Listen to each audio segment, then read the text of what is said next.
My father faked his own death to test us. And when he walked into his own funeral, only one person in that room was genuinely devastated by his loss. That person was me, the daughter he disowned 3 years earlier. My name is Claire, and this is the story of how my father's twisted experiment destroyed my family and somehow brought us back together. Let me start at the beginning, because you need to understand the family dynamics to understand why what happened was so devastating. My father, Robert Castellano, was a self-made millionaire. He grew up poor, the son of immigrants, worked 3 jobs to put himself through college, and built a commercial real estate empire from nothing. By the time I was born, he was worth over $50 million. Money defined everything about our childhood. Not because we were spoiled, actually the opposite. Dad was obsessed with making sure we understood the value of hard work. We had chores, we had part-time jobs as teenagers, we were expected to earn our allowances. But money was always there, hovering over every conversation, every decision, every relationship. Who wanted to be our friend because of who we were versus what we had? Which boyfriends or girlfriends were gold diggers? Would we amount to anything on our own, or would we just coast on Dad's success? I have 2 siblings. My older brother, David, and my younger sister, Amanda. We were close growing up, or at least I thought we were. The 3 Castellano kids against the world. David was the golden child, the firstborn son. He went to Harvard Business School, joined Dad's company, and was being groomed to take over the empire. He looked like Dad, talked like Dad, thought like Dad. They were best friends. Amanda was the baby, the princess. She could do no wrong in Dad's eyes. She was beautiful, charming, and knew exactly how to manipulate Dad into giving her whatever she wanted. She didn't work for the company. She didn't really work at all. She called herself a social media influencer and lived off her trust fund while posting pictures of her luxury lifestyle online. And then there was me, the middle child, the disappointment. I went to art school. That was my first sin. Dad wanted me to study business or law or medicine, something practical. But I loved painting, loved creating, and I was actually good at it. So I majored in fine arts, and Dad barely spoke to me for my entire 4 years of college. After graduation, I moved to a small apartment in Brooklyn, worked as a waitress, and painted in my spare time. I was struggling, but I was happy. I was building something that was mine, not dependent on Dad's money or name. Dad hated it. He'd call me every few months, always the same conversation. When are you going to get a real job, Claire? This is a real job, Dad. I'm building my portfolio, making connections in the art world. You're 26 years old and waiting tables. This is embarrassing. For who? Me or you? That always ended the conversation. Then 3 years ago, everything fell apart. It was Thanksgiving. The whole family was at Dad's estate in Connecticut. David was there with his wife, Jennifer, and their 2 kids. Amanda was there with her latest boyfriend, some cryptocurrency bro with more hair gel than personality. And I was there alone as usual. My relationships never lasted long. Probably because I had trust issues, courtesy of growing up rich, and never knowing if people liked me or my father's bank account. Dinner was tense. Dad had been drinking, which was never a good sign. He got mean when he drank. Not physically abusive, but his words could cut deeper than any fist. We were talking about David's latest business deal, some huge commercial property acquisition. Dad was beaming with pride, going on and on about how brilliant David was, how he'd exceeded all expectations. Then he turned to Amanda and asked about her social media numbers. She'd just hit 1 million followers on Instagram. Dad didn't really understand social media, but he understood success, and 1 million of anything sounded impressive. And Claire, Dad said, refilling his wine glass. What about you? Still slinging hash at that diner? It's a restaurant, Dad. And yes, I'm still working there. But I also just got accepted into a group show at a gallery in Soho. I was so proud of this. It was a big deal of a real gallery, not some coffee shop that let artists hang their work on the walls. It was validation that I was on the right path. Dad took a sip of his wine. A group show. So your paintings will hang next to a bunch of other starving artists' paintings, and maybe you'll sell one for a couple $100. It's not about the money. Everything is about money, Claire. That's what you've never understood. Money is freedom. Money is security. Money is respect. Money isn't everything, Dad. He laughed. Actually laughed. That's exactly what people without money say. You know what? I'm tired of this. I'm tired of watching you waste your potential. I'm tired of you throwing away every opportunity I've given you. I haven't asked you for anything. That's the problem. You should be asking. You should be working for the company, learning the business, making something of yourself. Instead, you're playing pretend artist in Brooklyn. I felt my face get hot. David and Amanda were silent, watching. Jennifer was looking at her plate. The kids had been excused from the table earlier, thank God. I am making something of myself. Just because it doesn't fit your definition of success doesn't mean it's not real.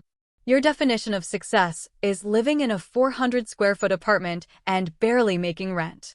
That's not success, Claire. That's failure. And I won't sit here and pretend otherwise. Then don't. I stood up. I'm leaving. Sit down. We're not done. Yes, we are. I'm done apologizing for not being who you want me to be. I'm done feeling guilty for choosing my own path. And I'm done with these family dinners where you just tear me down to make yourself feel better. Dad stood up too. He was red in the face, angry in a way I'd never seen before.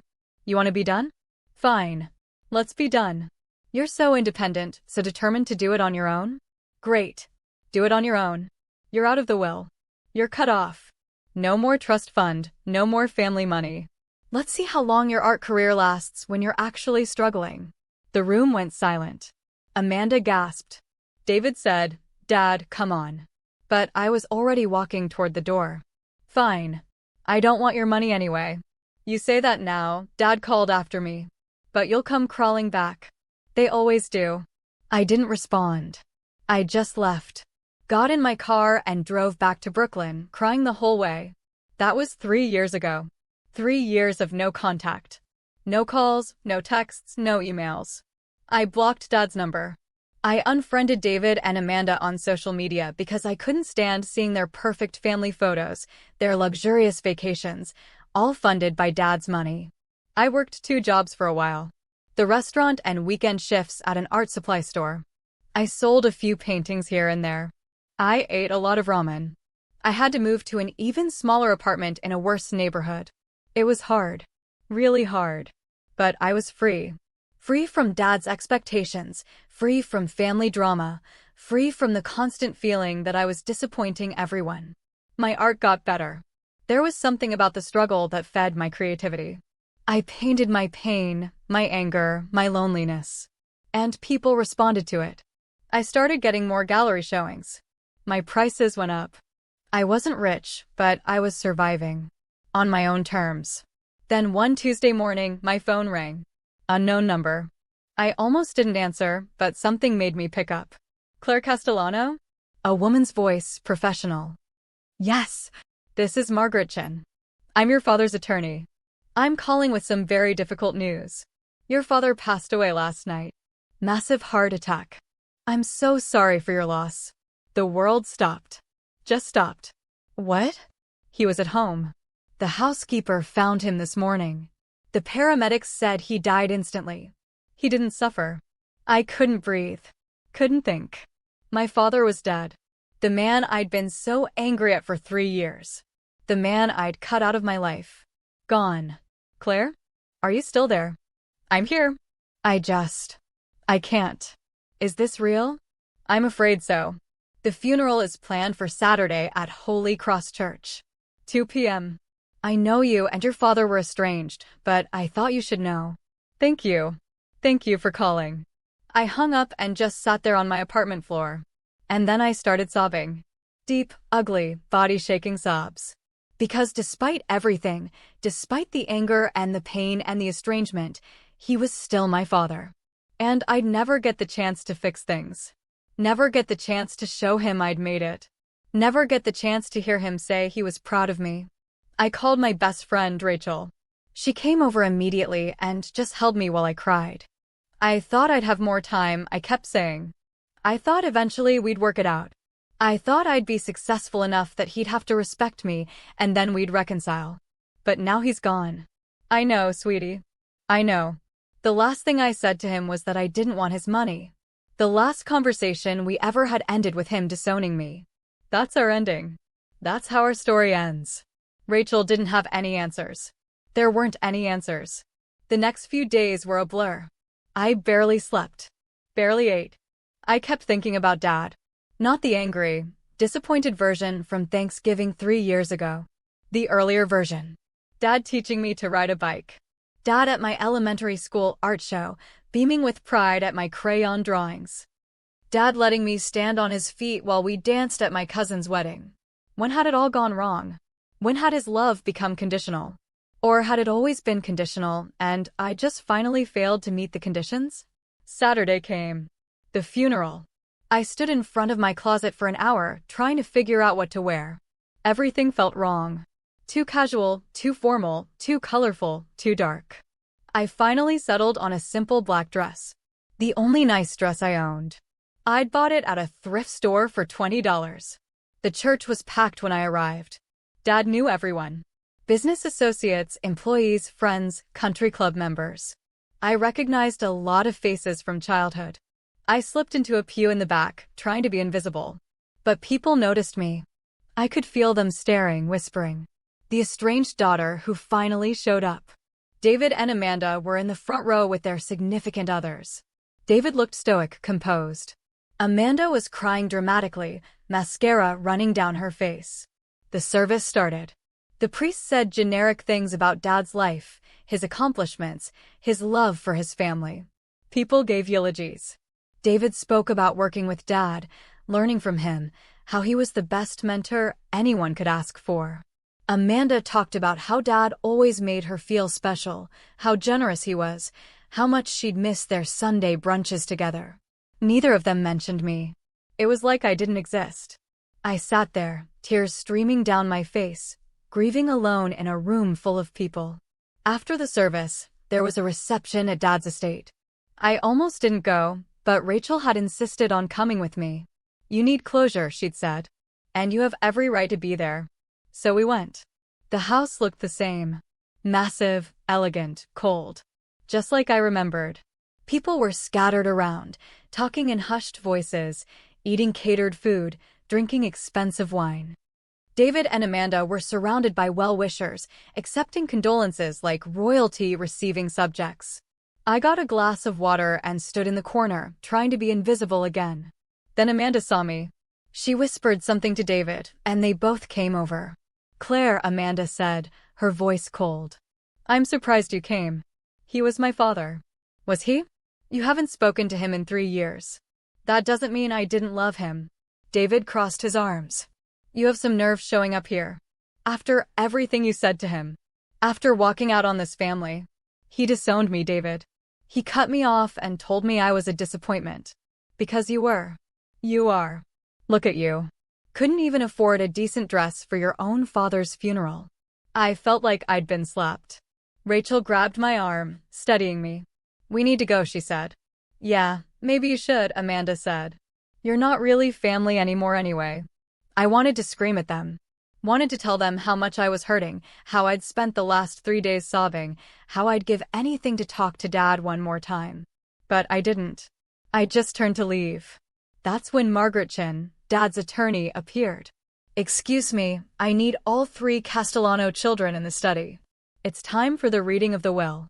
Amanda brightened immediately. David straightened his tie. I just felt nauseous. We followed Margaret to Dad's study. The same study where he'd lectured me about responsibility, success, and the importance of the family business. The same study where I'd told him I was going to art school and watched his face fall with disappointment. The 3 of us sat in chairs facing Dad's massive desk. Margaret sat behind it, a thick folder in front of her. Before we begin, she said, I want you to know that your father made some changes to his will about 6 months ago. Significant changes. David and Amanda exchanged glances. I just stared at the floor. Margaret opened the folder and started reading. To my son, David, who has worked tirelessly for Castellano Properties, I leave the sum of $1. You have made a comfortable living from the company for years. You don't need my money. You need to understand the value of what you already have. David's face went white. What? That's not. There must be a mistake. Margaret continued. To my daughter Amanda, who has never worked a day in her life and has lived off her trust fund like it's an infinite resource, I leave the sum of $1. It's time you learn to support yourself. Amanda let out a strangled sound. No. No, no, no. This isn't right. Daddy wouldn't do this. And to my daughter Claire, Margaret read, her voice softening slightly, who I hurt deeply and pushed away with my pride and my impossible expectations, I leave everything. The house, the company, the investments, all of it. Not because she needs it, but because she's the only one who doesn't want it. She's the only one who built a life without my money, without my approval, without my help. She's the only one who proved she could stand on her own. I couldn't breathe. This wasn't real. This couldn't be real. Furthermore, Margaret continued, there is a letter for Claire. She handed me an envelope. My hands were shaking so badly I could barely open it. Inside was a handwritten letter. Dad's handwriting. I started reading, and the tears came immediately. My dearest Claire, if you're reading this, I'm gone, and I never got the chance to tell you this in person. I'm a coward. I should have called you 1,000 times over the past 3 years. I should have apologized. I should have told you I was proud of you. But I didn't, because I'm a stubborn old man who couldn't admit he was wrong. You were right at Thanksgiving. I tore you down to make myself feel better. I couldn't handle that you didn't need me, didn't need my money or my approval to be happy. It threatened me. All my life, I measured success by wealth and power. And here was my daughter, choosing happiness and passion over money.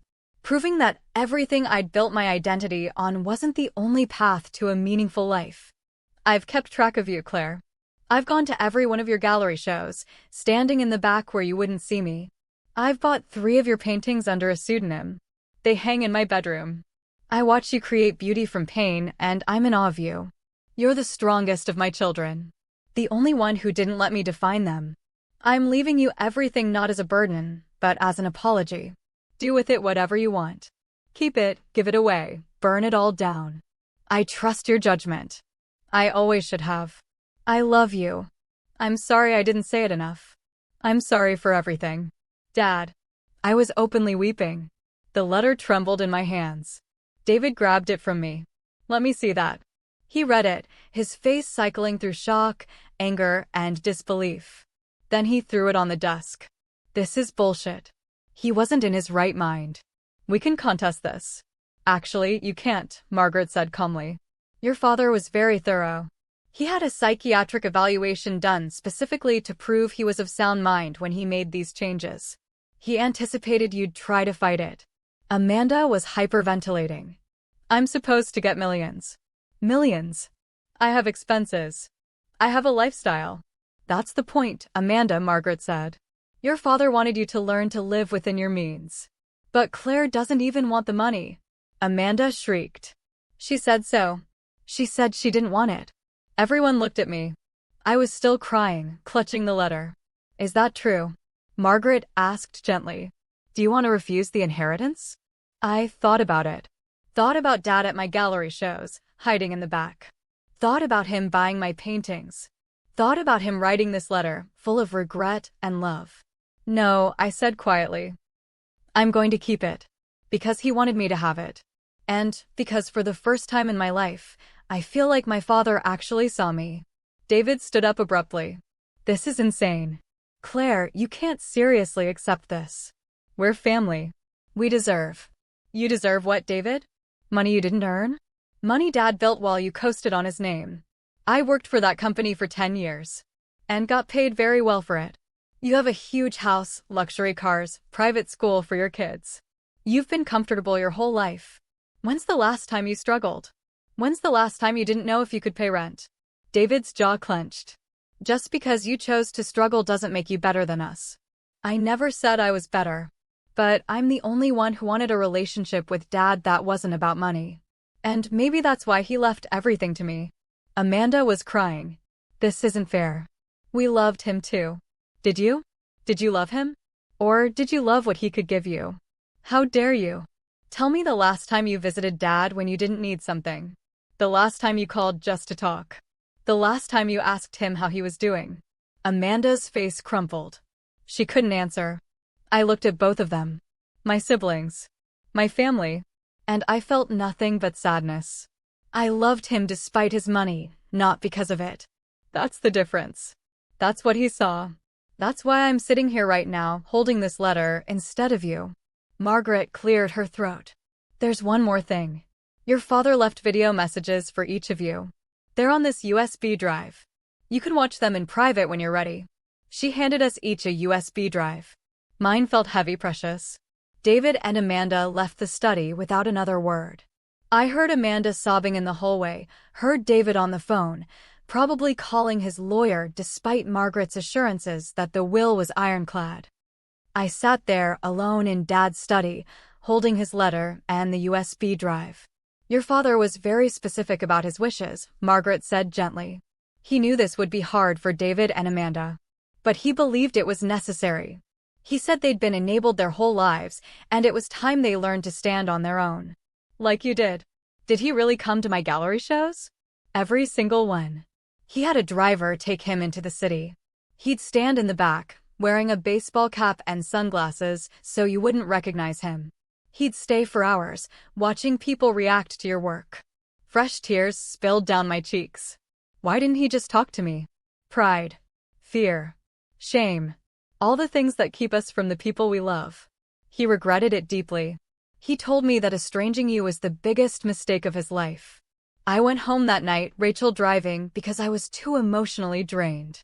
When we got to my apartment, I plugged the USB drive into my laptop. There was one video file. I clicked it. Dad appeared on screen. He looked older than I remembered. Tired. He was sitting in his study, the same place I'd just been. Hi, sweetheart, he said, and his voice cracked. If you're watching this, I'm gone. And I never got the chance to say all the things I should have said. He paused, composing himself. I've been a terrible father to you. Not because I didn't love you, but because I loved you in the wrong way. I tried to mold you into what I thought you should be instead of loving who you actually were. That's on me. Not you. Never you. He wiped his eyes.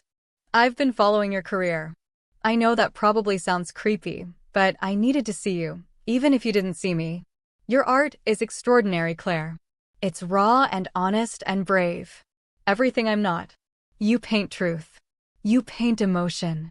You paint life as it really is, not as we pretend it is. I bought 3 of your pieces. The one called Breaking Free hangs above my bed.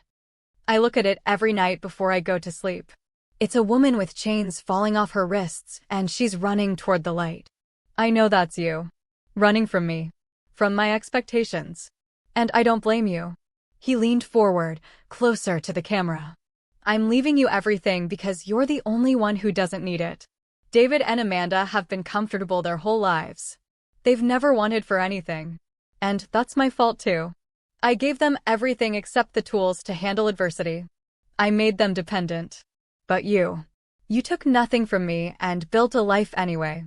You struggled and grew and became someone I admire more than I can say. You're resilient. You're independent. You're strong. His voice broke again. I'm so proud of you, Claire. I know I never said it. I know I made you feel like you disappointed me. But I was lying. To you and to myself. I was threatened by your independence. Threatened that you didn't need me. My other children needed me for money. But you? You didn't need me at all. And that scared me. So I pushed you away before you could leave me. Classic self-sabotage. And I lost 3 years with you. 3 years I can never get back.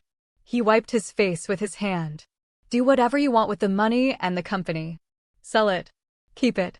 Give it all to charity. I don't care. It's yours. What I care about is that you know I loved you. Always. Even when I was too proud and stupid to show it. I hope you find happiness, sweetheart. Real happiness. The kind that doesn't depend on money or status or anyone else's approval. You were already on that path when I pushed you away. I hope you stayed on it. I love you. I'm sorry. And I'm so proud of you. The video ended. I watched it 3 more times, crying through each viewing. Rachel held me, letting me process everything. He came to my shows, I kept saying. He was there. He loved you, Rachel said. He just didn't know how to show it until it was too late. The next few weeks were chaotic. The media got hold of the story. Millionaire leaves fortune to estranged daughter, disinherits golden children. It was everywhere. David and Amanda tried to contest the will, just like I knew they would. But Dad had been thorough. The will was bulletproof. Their lawyers told them they had no case. Amanda called me, crying. Please, Claire. I'll lose everything. I have credit card debt. I'm about to lose my apartment. Please, you have to give me something. Get a job, Amanda. I don't know how to do anything. Then learn. Like I did. Like millions of people do every day. But we're sisters.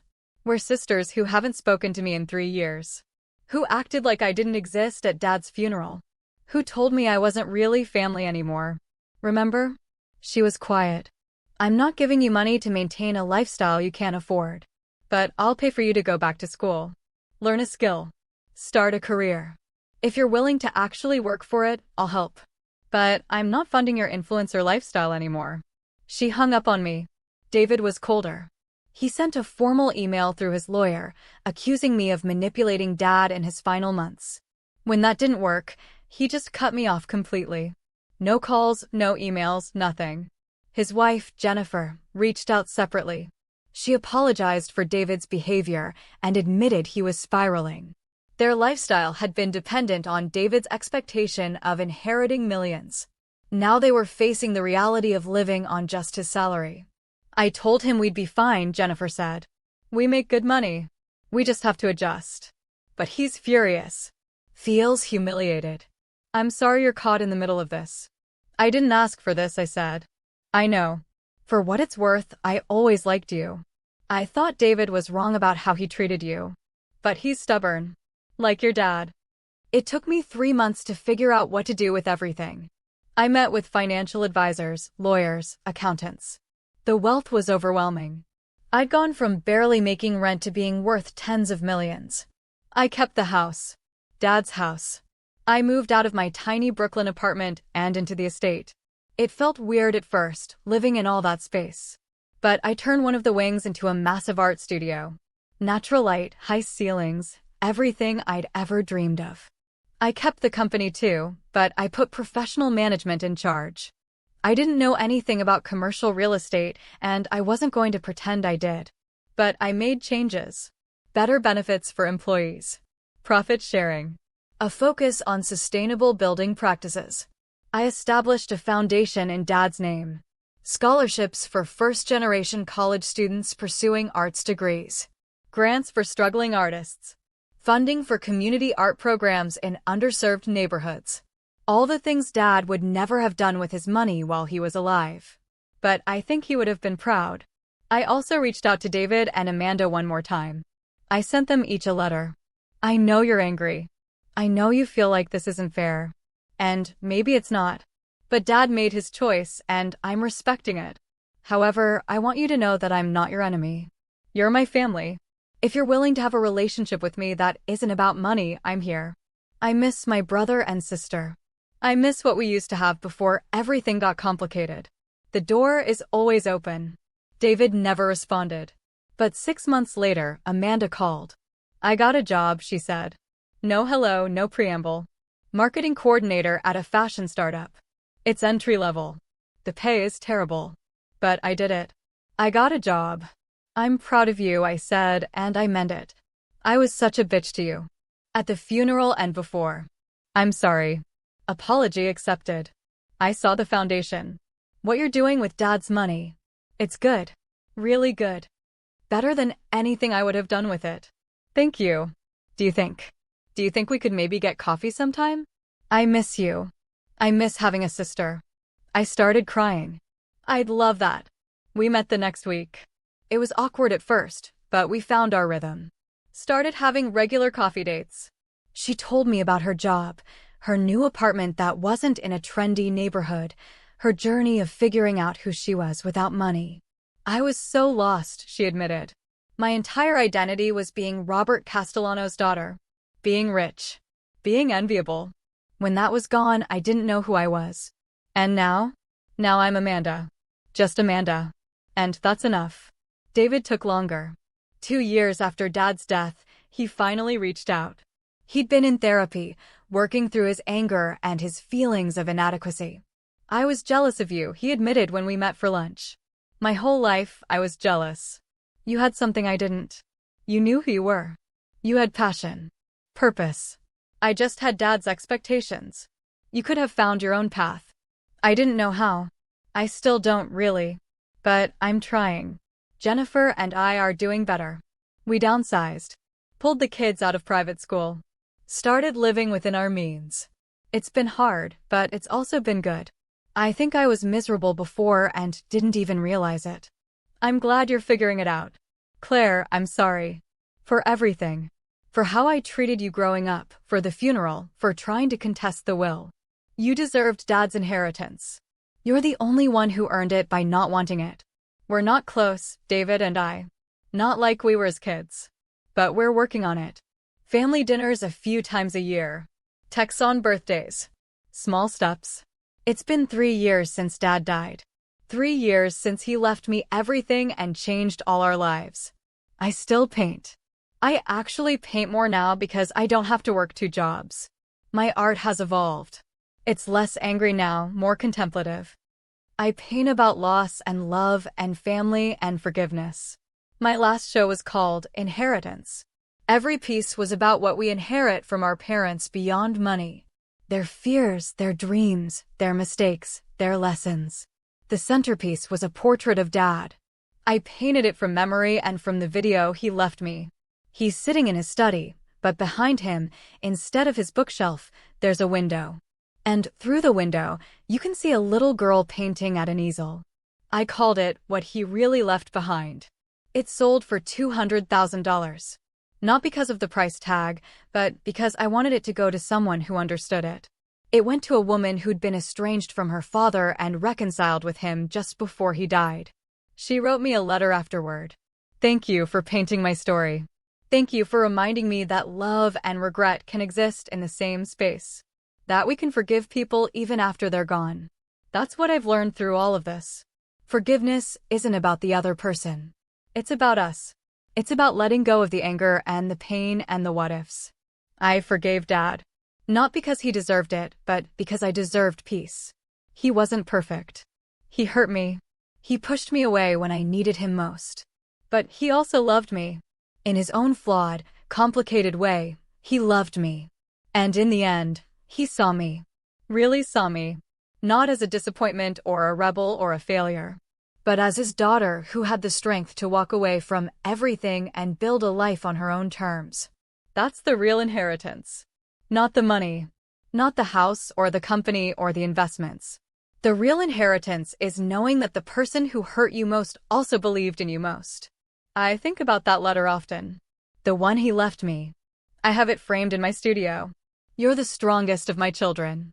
The only one who didn't let me define them. He was wrong about one thing, though. He did define me. Just not in the way he thought.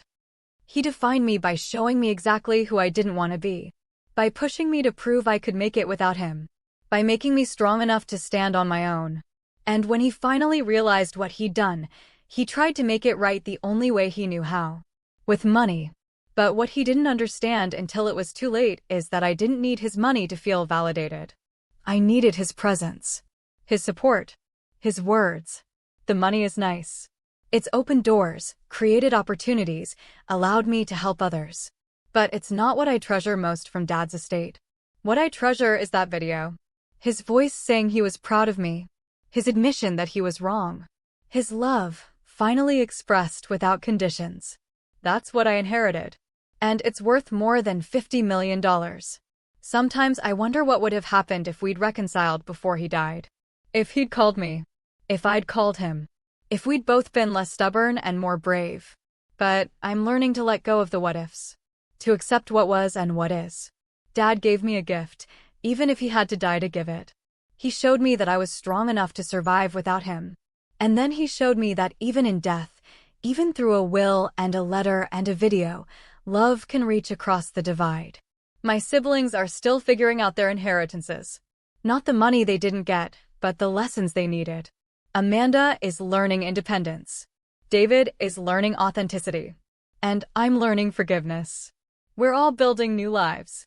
Not based on Dad's expectations or his money or his version of success, but based on who we actually are when we strip away everything else. That's the inheritance that actually matters. And here's the thing nobody tells you about suddenly having money when you've spent years without it. It doesn't fix anything. It doesn't make you happier. It doesn't heal old wounds. If anything, it complicates things. Because now every relationship is colored by it. Every new person I meet, I wonder if they know who I am. If they've Googled me and seen the articles about the inheritance. If they're interested in me or my bank account. It's lonely at the top. Dad tried to tell me that once, and I didn't believe him. I thought he was just making excuses for being emotionally unavailable. But now I understand. I go to gallery openings, and people treat me differently. I'm not just Claire the artist anymore. I'm Claire Castellano, heiress, philanthropist, the woman with the tragic Cinderella story. They want something from me. Funding for their projects. Introductions to wealthy collectors. A piece of the fortune. I've become what I spent my whole life trying not to be. Defined by money. But I'm learning to navigate it. To use the resources for good while staying grounded in who I am. I still live modestly, despite the mansion. I still shop at thrift stores sometimes, because I like the hunt. I still make my own coffee in the morning instead of having staff do it. And I paint. Every single day I paint. Because that's who I am at my core. Not an heiress. An artist. Last month was the 3-year anniversary of Dad's death. I held a small memorial at the house. Just me, Amanda, David and his family, and a few of Dad's old friends who'd actually cared about him as a person, not just his money. We told stories. Laughed at memories. Cried at the gaps he left behind.